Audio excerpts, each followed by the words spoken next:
సమ్మర్లో ఏంటంటే ప్రతి ఒక్కరి ఇంట్లో వారానికి 2-3 సార్లు అయినా సరే మజ్జిగ చారు రెసిపీ అయితే చేస్తూ ఉంటారండి.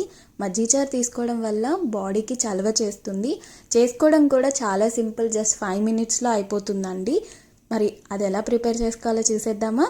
ఫస్ట్ అయితే ఒక మిక్సీ జార్లో 2 ఇంచు అల్లాన్ని ఇలా ముక్కలుగా కట్ చేసి యాడ్ చేసుకోండి. ఇప్పుడు ఇందులోనే 5-6 పచ్చిమిర్చి, ఇవి కారం లేవు కాబట్టి 5-6 యూజ్ చేస్తున్నాను.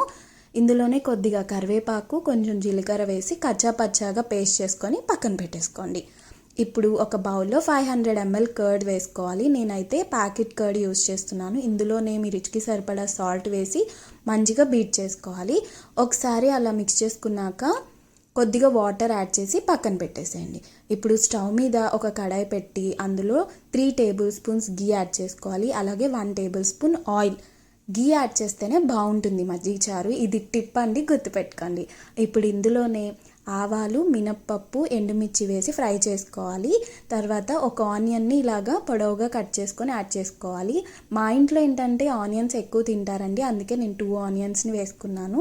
ఆనియన్స్ కొంచెం మగ్గిన తర్వాత ఇందులో మనం ఫస్ట్ గ్రైండ్ చేసి పెట్టుకున్న పేస్ట్ వేసి కొద్దిగా పసుపు వేసి ఒక 5 మినిట్స్ పాటు కుక్ చేసుకోవాలి. చూసారు కదా, ఇలా కుక్ అయిన తర్వాత ఇందులో కొత్తిమీర యాడ్ చేసేసి స్టవ్ ఆఫ్ చేయండి. ఒక 5 to 10 మినిట్స్ కొద్దిగా ఆ వేడి తగ్గే వరకు పక్కన పెట్టేసేయండి. కొద్దిగా చల్లారిన తర్వాత ఇందాక మనం మిక్స్ చేసి పెట్టుకున్న కర్డ్ మిక్స్లో వేసేసి మంచిగా మిక్స్ చేసుకోవాలి. ఇన్ కేస్ మీ ఇంట్లో కనుక పల్చగా తింటే వాటర్ అనేది ఇంకొంచెం యాడ్ చేసుకోండి. ఓకేనా? చూసారు కదా, టేస్టీ టేస్టీ మజ్జిగ చారు అయితే రెడీ అయిపోయింది. తప్పకుండా అయితే ట్రై చేయండి. ఓకేనా? బాయ్.